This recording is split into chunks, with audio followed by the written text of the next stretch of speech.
Bonjour tout le monde. Euh, alors j'espère que vous m'entendez tous. N'hésitez pas à faire un petit message ou sur le chat si jamais vous ne m'entendez pas. Enfin, peut-être que vous ne pourrez pas me le dire d'ailleurs. Je vais attendre encore quelques minutes. Je me permets d'attendre encore 1 ou 2 minutes pour laisser le temps aux éventuels retardataires de se connecter. Et, euh, et puis on va commencer.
Très bien.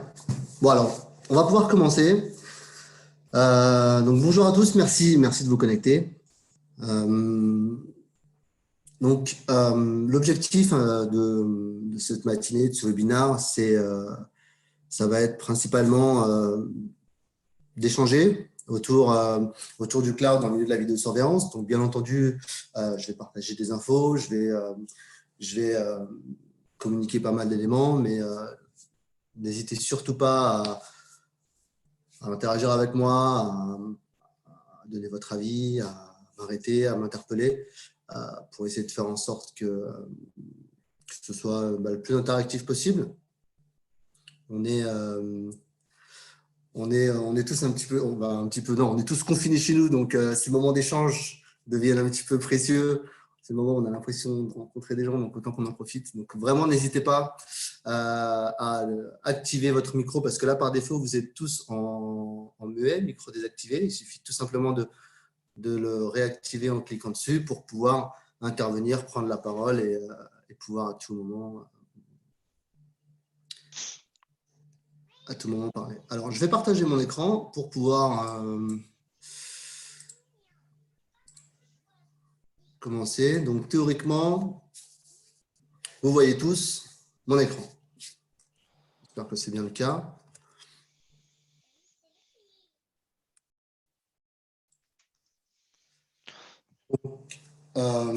La question à laquelle on va essayer un petit peu de répondre et sur laquelle on va discuter, échanger, c'est de se poser la question, si c'est le cas, peut-être que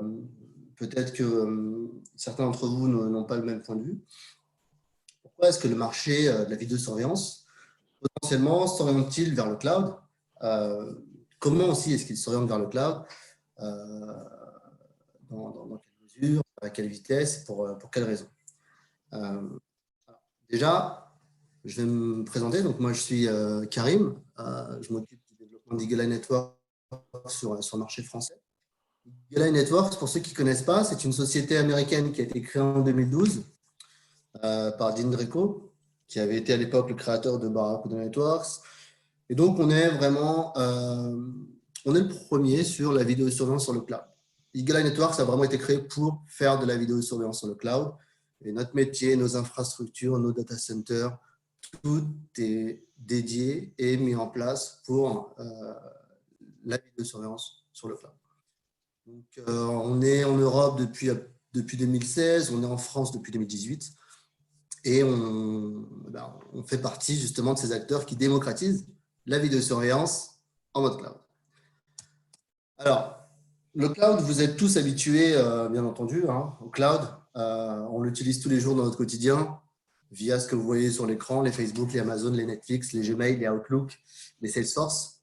On est tous d'accord pour se dire que le cloud apporte une vraie valeur ajoutée quand il s'agit de centraliser, sécuriser, stocker des données. Euh, et, euh, et qu'aujourd'hui, la question devient donc forcément pertinente concernant la vidéosurveillance.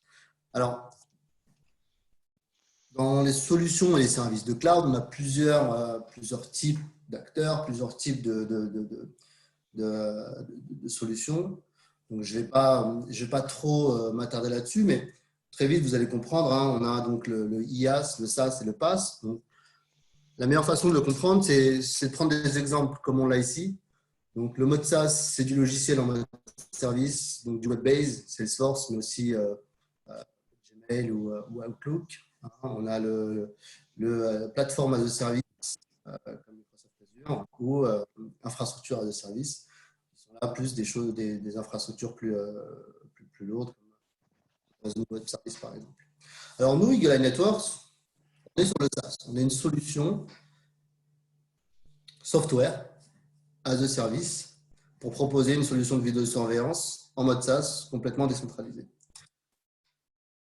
Alors, vous êtes tous habitués, si vous êtes là, c'est que vous avez un minimum de connaissances sur la vidéosurveillance. Donc, pour faire un petit élément de comparaison et essayer de remettre le contexte, on a dans le milieu de la vidéosurveillance les DVR, les NVR et les solutions cloud. En gros, pour faire simple et pour résumer. Quand on parle de DVR, c'est quand on a encore des anciennes solutions analogiques avec du câble analogique et des solutions qui vont être purement locales sans même potentiellement la possibilité de se mettre sur le réseau. Après, on va avoir les NVR, qui peuvent être aussi des XVR quand on fait du multi-technologie, par exemple. Où là, on va être sur du stockage en local, mais également de l'accès à distance, comme vous le faites sûrement tous sur la majorité de vos installations. Et ensuite, on a la solution cloud. La solution cloud, c'est un mix entre les deux. C'est-à-dire que la solution cloud, souvent, on la voit comme je prends mes caméras, je les mets sur le réseau et puis après, je me connecte à distance et puis pourvu que ça marche. C'est différent de ce qu'on pense. Le cloud, c'est un mélange entre le NVR et l'externalisation totale sur le cloud. C'est-à-dire qu'on va avoir la possibilité de stocker en local, de stocker sur le cloud, de faire un mix des deux de manière à garantir une disponibilité et surtout une sécurisation des données quoi qu'il arrive.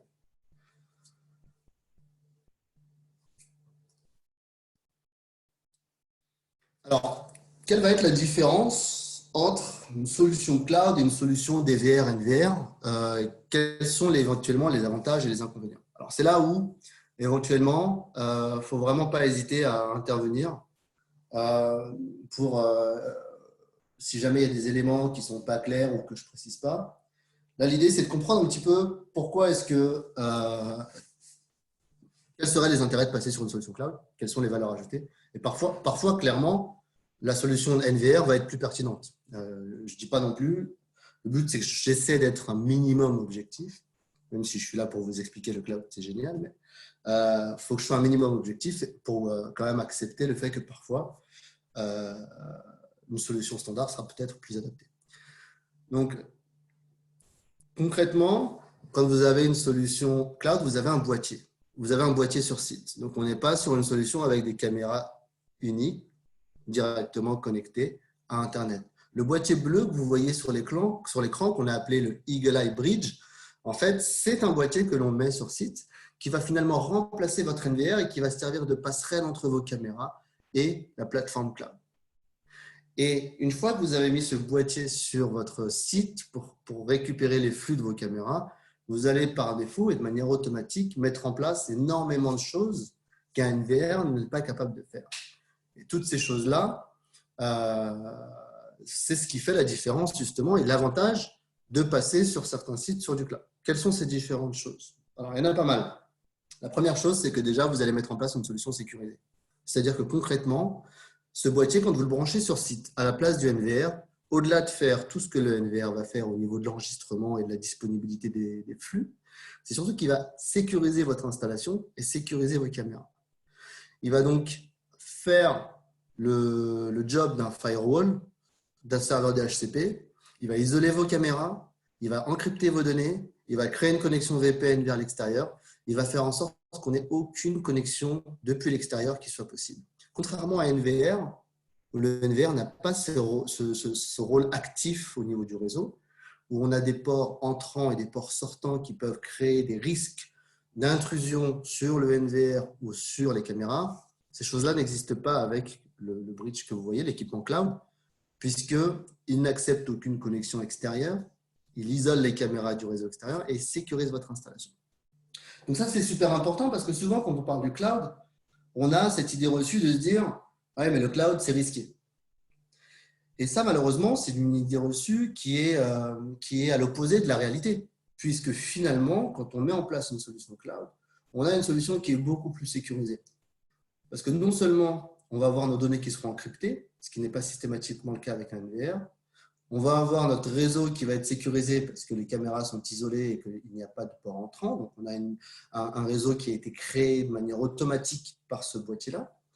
Et on a le choix de décider où vont aller nos enregistrements. C'est-à-dire que si on se dit que le fait de mettre ces enregistrements sur le cloud, c'est un élément risqué, on peut très bien se dire, bon, ben dans ce cas-là, mon bridge, au lieu de faire que passerelle entre mes caméras et mon cloud, il va également faire stocker et je vais stocker 100% de mes enregistrements locaux, ce qui est totalement possible.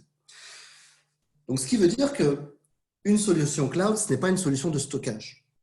Une solution cloud, c'est une solution logicielle en mode SaaS avec une infrastructure, une intelligence et une puissance informatique qui est décentralisée au niveau de nos data centers, qui va vous donner tous ces avantages liés à la sécurisation, à la disponibilité et à la puissance de calcul. Mais en revanche, la partie stockage, c'est vous qui décidez où est-ce que vous voulez la mettre. Vous pouvez très bien continuer de stocker en local, vous pouvez stocker sur le cloud, vous pouvez faire un mix des deux. Et c'est aussi là la deuxième idée reçue qui souvent fait défaut sur le cloud, où on pense que le cloud, ça veut tout simplement dire stocker dans le data center. Alors que ce n'est pas forcément, c'est pas la première valeur ajoutée. Ça reste une des options, qui n'est pas une obligation.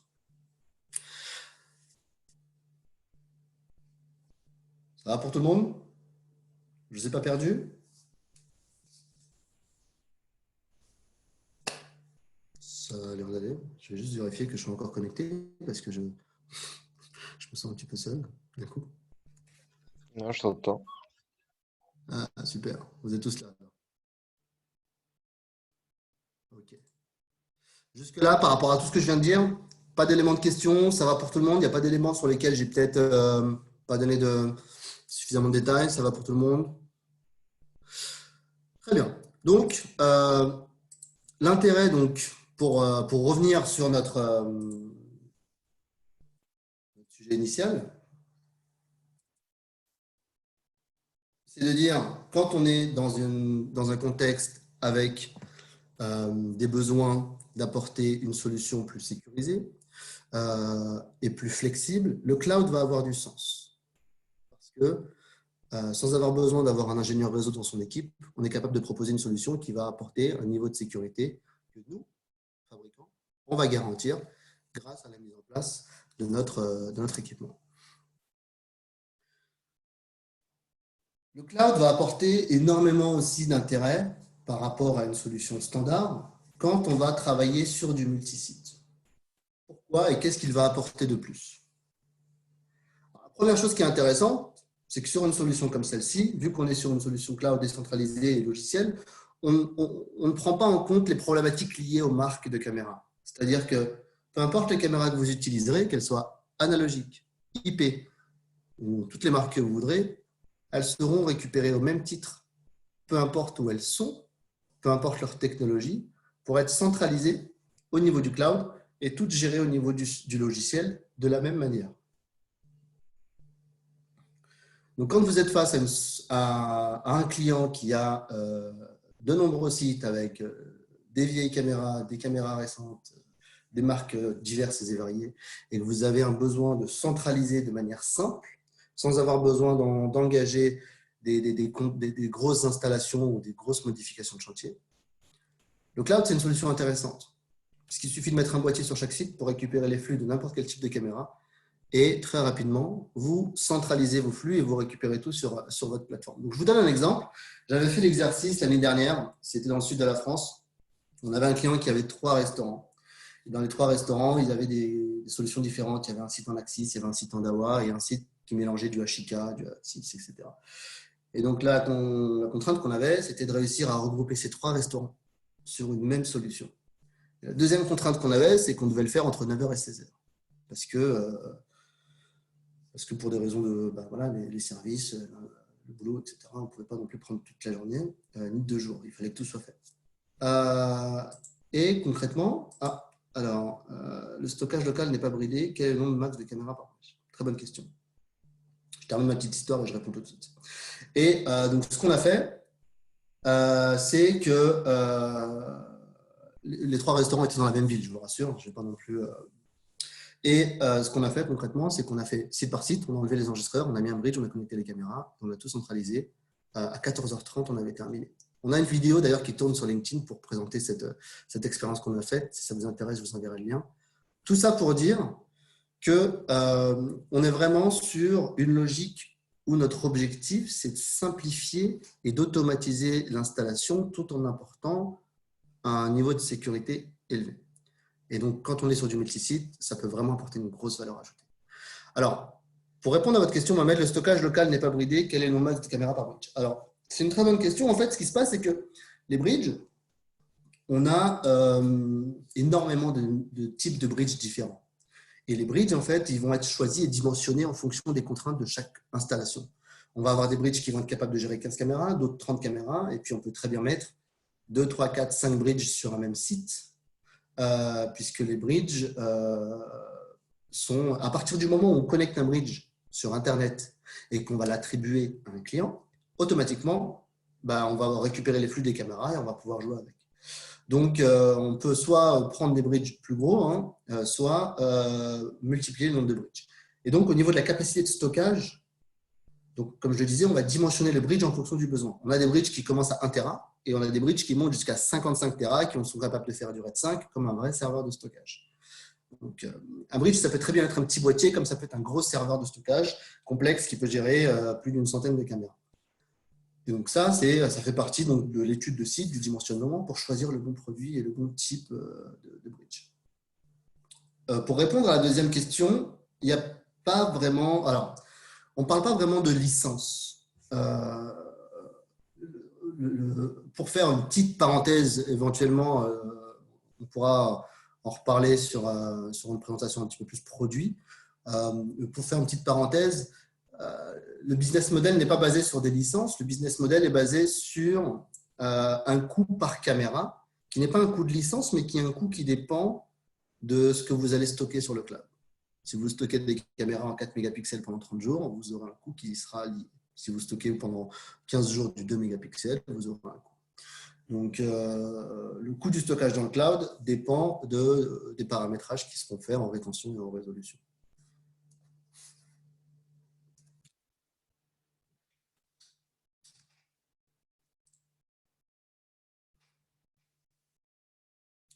Une autre grande force d'une solution cloud, et là ça s'applique pour la vidéosurveillance ou pas, ou même pour les autres, c'est l'ouverture aux autres plateformes, aux autres solutions et la capacité d'intégration des solutions partenaires ou des technologies tierces. Qu'est-ce que ça veut dire? Notre solution est ouverte. C'est une plateforme ouverte avec des API qui sont publiques et disponibles. Ce qui veut dire qu'à tout moment, on peut envisager des intégrations avec des partenaires tierces qui pourront enrichir l'expérience. Donc là, par exemple, on a un exemple très parlant. D'ailleurs, ils sont avec nous en ce moment. On est partenaire avec la société Salto, que vous connaissez tous sûrement, qui fait du contrôle d'accès. Et donc, il y a une intégration qui a été faite entre Salto et Eagle Networks, qui fait qu'aujourd'hui, Salto est capable d'offrir une solution complète de contrôle d'accès et de vidéosurveillance en récupérant les flux d'Eagle Networks pour les coupler à leurs éléments de contrôle d'accès. Demain, vous avez une problématique et vous avez besoin d'offrir à votre client de la vidéosurveillance qui va communiquer avec une solution de gestion de caisse, une solution de gestion de flotte ou une solution de peu importe. tout est possible puisque à partir du moment où on va commencer à communiquer avec une société tierce, partager nos API, envisager des intégrations, et on est capable d'enrichir l'expérience.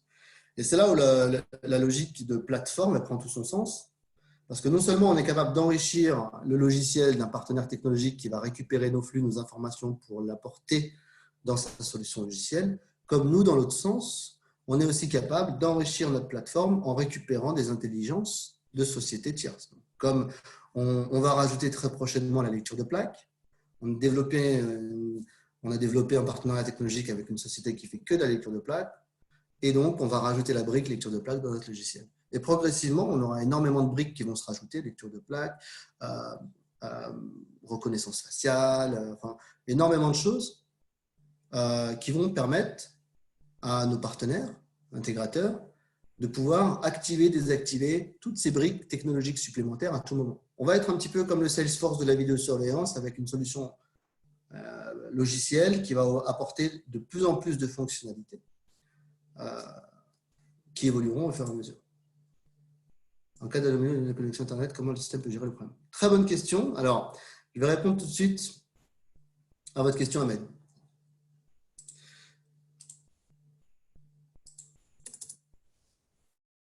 Alors, effectivement, partons du principe qu'on est sur une installation avec un stockage sur le cloud. Vous avez vos caméras, votre bridge qui envoie les flux sur le cloud. Que se passe-t-il si jamais on a une coupure de connexion sur le site? On n'a pas d'Internet pendant 1 heure, 2 heures, 3 heures, voire même une journée. Le bridge, même si on décide de stocker sur le cloud, par défaut, et ça aussi, ça fait partie du dimensionnement, il aura une mémoire tampon.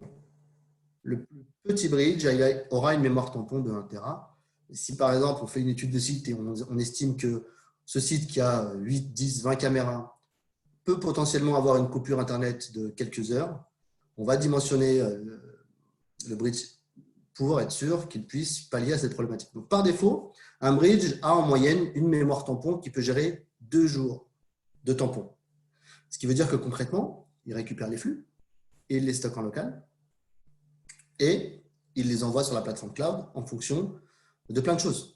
Ça peut être la connexion Internet est coupée, donc il va quand même continuer de récupérer les flux parce qu'en fait, il a créé un réseau fermé avec les caméras, donc il va continuer de récupérer les flux. Et quand la connexion va revenir, il va vider progressivement son stockage local pour les envoyer sur le cloud. Mais ça peut aussi être, on met des règles parce qu'on ne veut pas que la bande passante du client soit utilisée pour les flux caméra de 8h à 18h. Donc, on va mettre cette règle-là. Et donc, le bridge va stocker les enregistrements de 8h à 18h. Et puis, à partir de 18h, il va envoyer tous ces flux vers le cloud pour éviter de perturber un maximum l'exploitation. Mais en termes d'utilisation, ça ne change rien. Vous avez toujours accès à vos enregistrements 24 heures sur 24, sauf, bien entendu, s'il y a une coupure d'Internet. Si le bridge n'est pas connecté à Internet, on ne peut pas accéder au flux. On peut y accéder dès que le bridge revient de nouveau sur Internet. Un autre élément important, ça aussi, ça faisait partie de ce que je disais tout à l'heure, où parfois un NVR va être plus adapté. On ne peut pas interroger le bridge directement en local. C'est-à-dire qu'on est obligé de se connecter à la plateforme cloud pour lire ce qu'il y a dans le bridge. Même si les enregistrements sont stockés en local, on ne va pas se brancher au bridge directement comme on se brancherait à un NVR. Il faut passer par la plateforme cloud. Ce qui veut dire que si jamais pendant une semaine, votre client n'a pas Internet et que le bridge ne peut pas se connecter à Internet, alors pendant une semaine, on ne pourra pas aller voir ce qui se passe. Donc ça, c'est un vrai sujet. Bon, aujourd'hui, c'est rare d'avoir des coupures aussi importantes, mais il faut le savoir. Si on est sur des plateformes offshore qui n'ont jamais Internet et qu'on a besoin de lire ce qui se passe en local, bon, dans ce cas-là, on ne mettra pas un bloc. Donc, tout ça pour résumer un petit peu les intérêts du cloud. Je ne les ai pas tous abordés. Donc, quand on parle de réduction de coûts, pourquoi est-ce qu'on parle de réduction de coûts? Les réductions de coûts, ils vont être pour vous en tant qu'intégrateur. Pourquoi? Parce que grâce à cette solution, vous allez pouvoir faire des économies sur la partie maintenance. En fait, un des avantages de la solution, c'est que vous allez pouvoir savoir en temps réel ce qui se passe sur vos installations. Vous avez 20 sites avec 10 marques de caméras différentes qui sont connectées sur vos différents bridges. Dès qu'il y en a une qui ne fonctionne plus, vous êtes informé en temps réel et vous le savez de manière proactive. Ce qui vous permet déjà d'avertir votre client de manière proactive et donc de valoriser ce service élevé. Mais surtout, de pouvoir avoir des actions préventives parce que même à distance, sur la plateforme, peu importe la caméra, vous allez pouvoir la redémarrer à distance et faire énormément de manipulations que vous ne pouvez pas forcément faire à distance avec n'importe quelle solution. Resetter un mot de passe, créer des utilisateurs, modifier des mots de passe, changer les accès, enfin, toutes ces choses-là se font à distance. En local, on n'a rien à faire à part plugger ces caméras. Tout le paramétrage, la mise en service, la gestion des droits, etc., se fait à distance. Ce qui fait que c'est rare qu'on ait vraiment besoin d'intervenir une fois l'installation complétée. Et bien entendu, tout ce qui est extensibilité, ça aussi, c'est super important parce que vous mettez un bridge avec une capacité de 15 caméras, vous en mettez 10, vous pouvez toujours en rajouter 5, mais surtout, votre client, il vous demande 14 jours de stockage, vous les avez. Jour au lendemain, il vous demande 30 jours de stockage.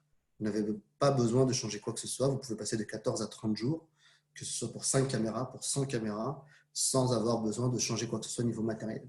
Et ça, c'est une évolutivité qui est importante.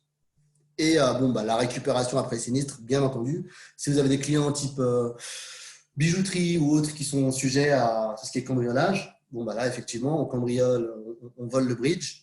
On ne peut rien faire avec parce qu'un bridge sans compte Eagle Eye plateforme ne sert absolument à rien. Vu que tout est encrypté, on ne peut pas se connecter pour lire ce qu'il y a dedans. Et surtout, on a beau voler le bridge, les enregistrements auront été envoyés sur le cloud. On aura toujours la possibilité de récupérer les enregistrements, même si on n'a plus le bridge. Et ça, c'est un élément important.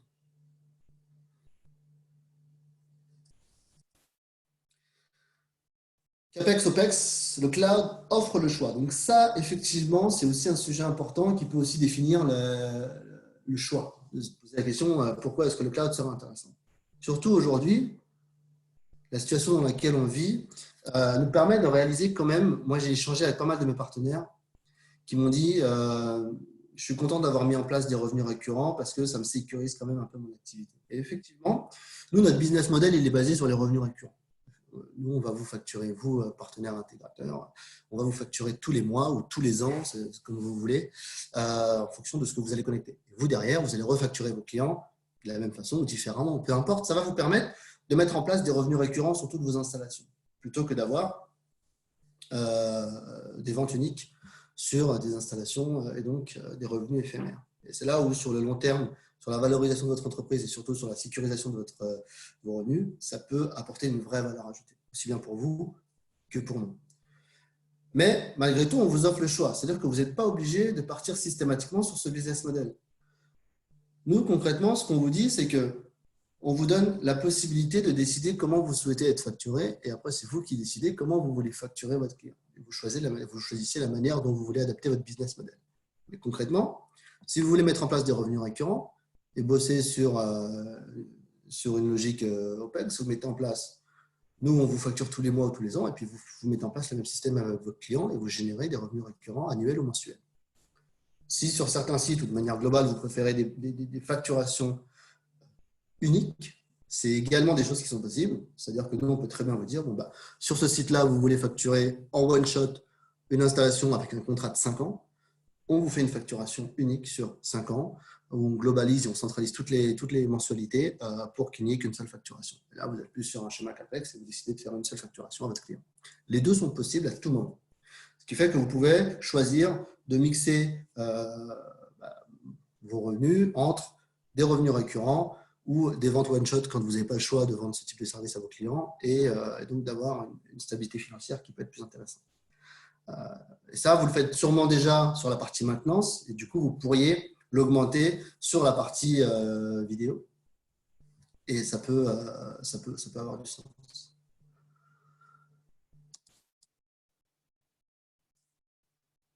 Donc, pour résumer un petit peu tout ce que j'ai dit sur les éléments qui sont quand même importants sur la différenciation d'une solution cloud, c'est que, donc, certes, on est sur du cloud hébergé privé. Donc, je l'ai dit rapidement, mais c'est important de le noter. C'est notre propre data center, notre propre serveur, nos propres équipements. On n'est pas chez Amazon, on n'est pas chez Microsoft. Donc, on gère et on maîtrise la chaîne de bout en bout et donc également nos coûts et nos prix. Tout est chiffré, tout est sécurisé. On est sur du VSaaS, donc on a toute la puissance de l'accès facilité à distance, de l'ouverture API de nos solutions et du potentiel développement avec des partenaires technologiques. Et on a un business model qui est flexible et qui vous permet d'envisager tous les différents scénarios en fonction de vos objectifs de développement et surtout des clients avec lesquels vous travaillez. J'ai déjà fini. Ah, zut, j'avais encore envie de dire plein de choses.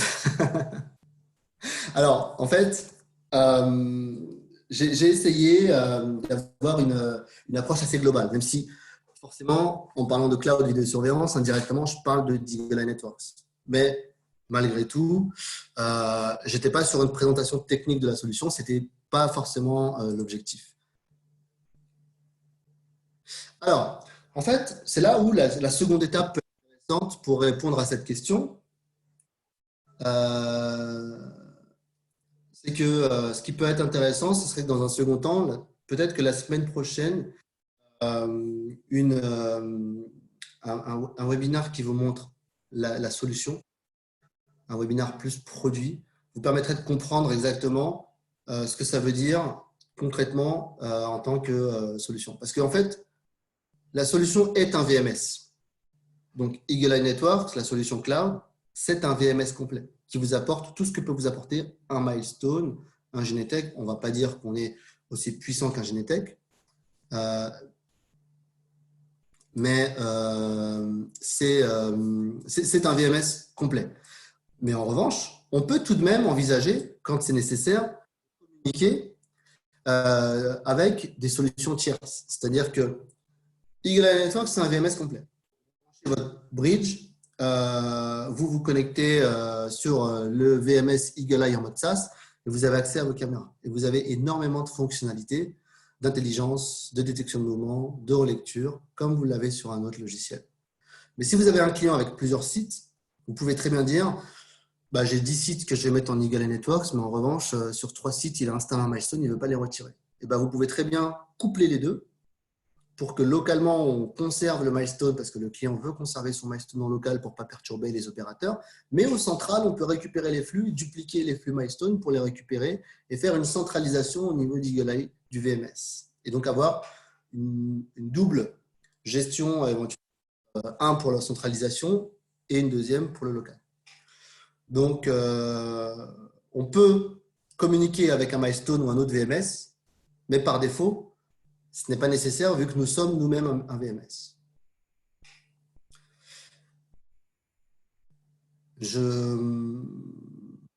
Que j'ai bien répondu, Ahmed, à votre question. Mais effectivement, je pense que ça peut être vraiment pertinent pour que vous fassiez une idée un peu plus concrète de la solution, que la prochaine fois, je vous fasse une démo plus produit. On va rentrer dans le VMS, on va regarder concrètement comment ça fonctionne.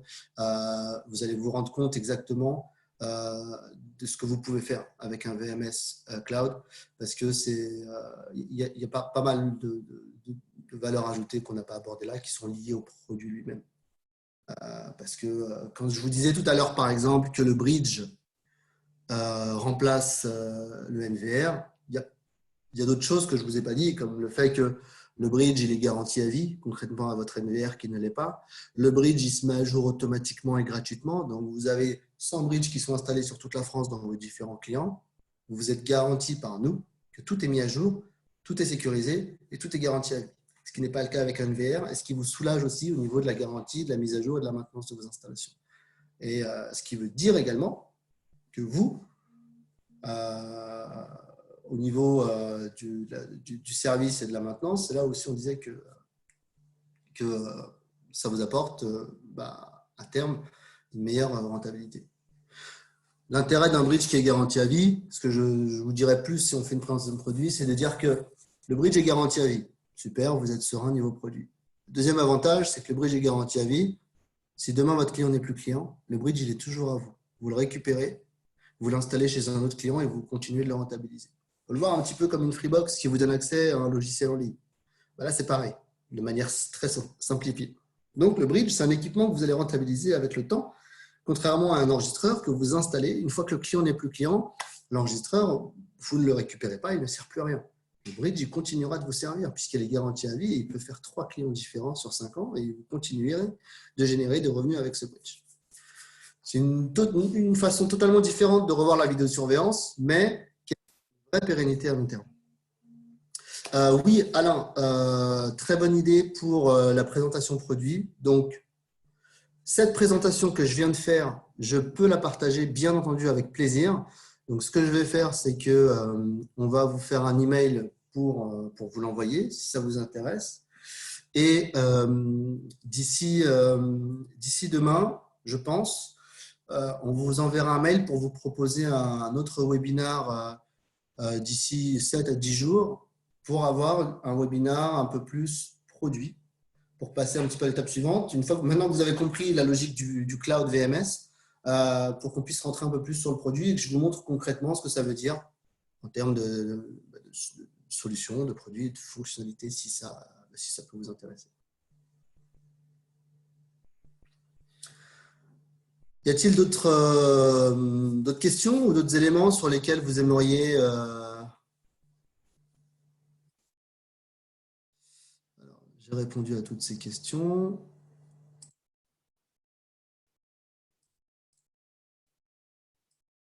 Très bien, je n'ai pas d'autres questions. Alors, n'hésitez surtout pas à revenir vers moi par email ou autre si vous voulez aller plus loin. Et donc, comme je vous l'ai dit, on va vous envoyer un mail avec Mathieu pour vous proposer un webinaire la semaine prochaine pour aller un petit peu plus loin et pour parler un petit peu plus produit. Je vous en prie. Merci beaucoup à vous pour votre présence. C'était un plaisir. J'espère que ça a été intéressant pour vous, instructif. Et je vous dis à très bientôt. Merci. Au revoir. Merci à vous. Merci. Bonne journée. Merci. Merci beaucoup. Merci. Beaucoup.